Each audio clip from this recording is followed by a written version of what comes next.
भोजपुरी में एक बड़ी अच्छी कहावत है, बैठल मेहरी का करे एह कोठी के धान ओह कोठी धरे।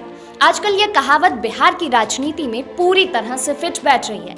लोकसभा चुनाव आने में अभी करीब 2.5 साल का वक्त बचा है और विधानसभा चुनाव में 4 साल का। ऐसे में राजनीतिक दलों के सामने संकट दिखते रहने और लोगों के बीच चर्चा में बने रहने का है। सरकार अपना काम कर रही है, कुछ घटनाओं के बाद बयानबाजी शुरू होती है, लेकिन राष्ट्रीय मुद्दों के सामने स्थानीय मुद्दे दब से गए हैं। राजनीतिक दलों ने इस प्रकार की स्थिति से बाहर निकलने के लिए एक अलग ही तोड़ निकाल लिया है। विरोधी दलों के भीतर से कोई हलचल नहीं हो रही हो तो अपने भीतर ही हलचल मचा दो। ये मजाक नहीं है। आप बिहार की राजनीति को गंभीरता से देखेंगे तो समझ में आ जाएगा। ऐसा भी नहीं है कि यह रोग किसी एक दल या गठबंधन को लगा हुआ है। यह कोरोना महामारी जैसा फैला हुआ रोग है। इसके रोगी समाचार पत्रों की सुर्खियां बनने के लिए किसी भी हद तक जाने को तैयार दिख रहे हैं। एनडीए की बात हम बाद में करेंगे। अभी आप मुख्य विपक्षी दल राष्ट्रीय जनता दल को देख लीजिए।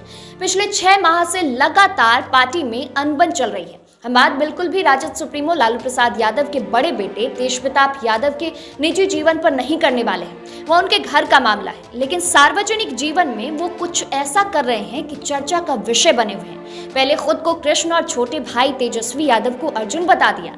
इशारा साफ था कि लालू ने रणनीति तैयार करने की जिम्मेदारी उन्हें दे दी है। राजद में उन्हें विधानसभा चुनाव में टिकट के अलावा कुछ मिला नहीं। फिर क्या था? प्रेम के बोल बोलने वाले कृष्ण यानी तेजप्रताप सुदर्शन चक्रधारी बन गए, मतलब मोर्चा खोलकर बैठ गए। राजद में बहुत कुछ बदल रहा है, खासकर प्रदेश अध्यक्ष की कुर्सी पर जगदानंद सिंह के बैठने के बाद से।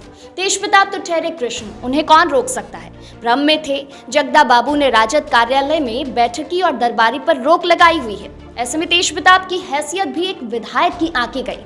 तेजप्रताप इसी बात पर बिदक गए, जगदा बाबू को निशाने पर ले लिया। फिर जो कुछ भी बोला वह सार्वजनिक प्लेटफॉर्म पर मौजूद है।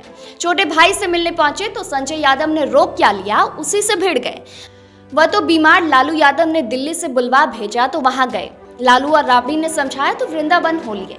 उधर से लौटते ही एक बार फिर अलग संगठन खड़ा कर बैठे हैं। राबड़ी देवी और मिसा भारती को विधानसभा उपचुनाव में स्टार प्रचारक नहीं बनाए जाने का मुद्दा उठाए बैठे हैं। बनाया तो स्टार प्रचारक उन्हें भी नहीं गया। पार्टी के भीतर घमासान मचा ही था कि राजद ने तारापुर और कुशेश्वर स्थान के लिए उम्मीदवारों की घोषणा कर दी। कुशेश्वर स्थान से पिछली बार यानी विधानसभा चुनाव में कांग्रेस से अशोक राम उम्मीदवार थे। हारे तो राजद ने यह सीट अपने पास रख ली। इस पर कांग्रेस बिदक गई है। राजद को सीधी चुनौती दी जा रही है। स्थानीय नेताओं और प्रदेश अध्यक्ष की ओर से राजद को भला बुरा कहा गया है। वहीं अब प्रदेश प्रभारी भक्त चरण दास ने भी चुनौती दे दी है कि अगर राजद ने कुशेश्वर स्थान से प्रत्याशी नहीं हटाया तो महागठबंधन खत्म ही समझिए। अभी तो कोई चुनाव नहीं है और आगे क्या होगा इसका अंदाजा अभी से लगाना संभव भी नहीं है। कांग्रेस वामपंथी से कांग्रेसी हुए कन्हैया के दम पर बिहार में राजद को चुनौती देने की जिस रणनीति पर आगे बढ़ने की कोशिश करती दिख रही है, उसका खामियाजा उन्हें भुगतना पड़ सकता है। हालांकि कांग्रेस अगर चुनाव मैदान में नहीं उतरती है तो उसके अस्तित्व पर सवाल खड़ा होना शुरू होगा। अगले लोकसभा और विधानसभा चुनावों में भी सीटों को लेकर बार्गेनिंग पावर कम होगी। ऐसे में कांग्रेस की अब मंशा किसी भी स्थिति में दोनों सीटों पर चुनाव लड़कर राजद उम्मीदवार को ना जीतने देने की है। यह बात हो गई महागठबंधन के नूरा कुश्ती की। अब एनडीए में कम नाटक नहीं चल रहा है। वीआईपी वाले मुकेश सहनी तो एनडीए में लगातार अपने बयानों से सुर्खियों में हैं। वहीं हम वाले जीतन राम मांझी भी कम नहीं है। दोनों नेताओं के सामने संकट अपनी प्रासंगिकता बनाए रखने की है। वहीं भले जदयू और भाजपा एनडीए के 2 मजबूत स्तंभ हैं, लेकिन अब पुरानी जैसी स्थिति नहीं है।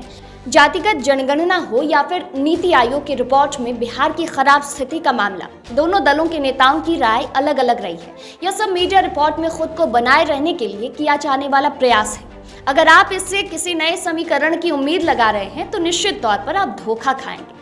फिलहाल के लिए इस वीडियो में इतना ही। आप देखते रहिए इनसाइडर लाइव।